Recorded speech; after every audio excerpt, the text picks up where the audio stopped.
जब सुने के होई भोजपुरी गाना बस बजे के चाही गाना।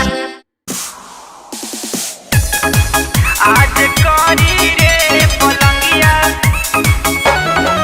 आज करी रे पलंगिया, पलंगिया, पलंगिया। आज को पूरा चौथारी हुआ है, दिनों में बंद केवाड़ी हुआ है, दिनों में बंद केवाड़ी हुआ है। आज तो पूरा चौथारी हुआ है, दिनों में बंद केवाड़ी हुआ है। सेजिया को चढ़ते मुझे काहे तू लगता है डर, सेजिया को चढ़ते मुझे काहे तू लगता है डर। भइल बानी बेसबर करब पूरा सब कसर। आज करी रे पलंगिया अपन चरर चरर।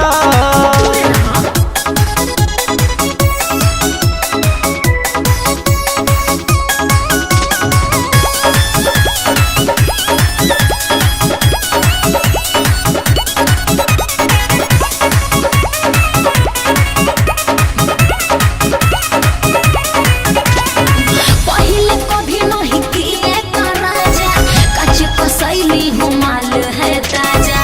अरे तनी सा धीर धरो करे जा, अभी गरम नहीं हुआ है तावा। बेसी हिंद झारा जानी नियरा तू आवा, ना तो करीब जबरी धनी जानी तरसावा।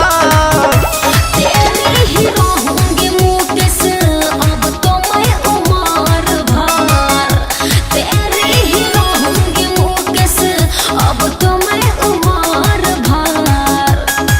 भइल बानी बेसबर करब पूरा सब कसर। आज करी रे पलंगिया अपन चरर चरर। अरे सब्र करत है हा।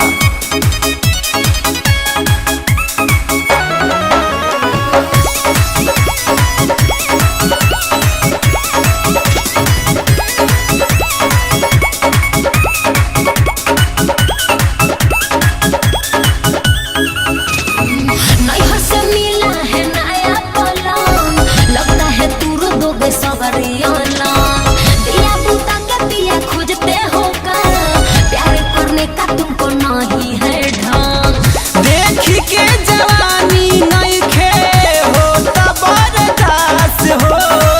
बतिया के माना रानी बुझाता प्यास हो।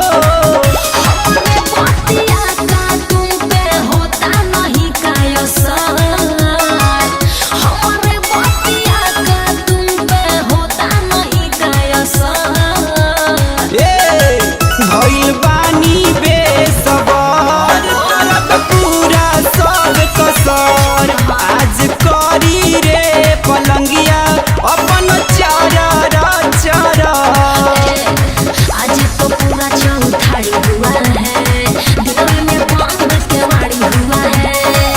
सेजिया को चढ़ते मुझे काहे तू लगता है डर, सेजिया को चढ़ते मुझे काहे तू लगता है डर। भइल बानी बेसबर करब पूरा सब कसर। आज करी रे पलंगिया अपन चरर चरर। सेजिया को चढ़ते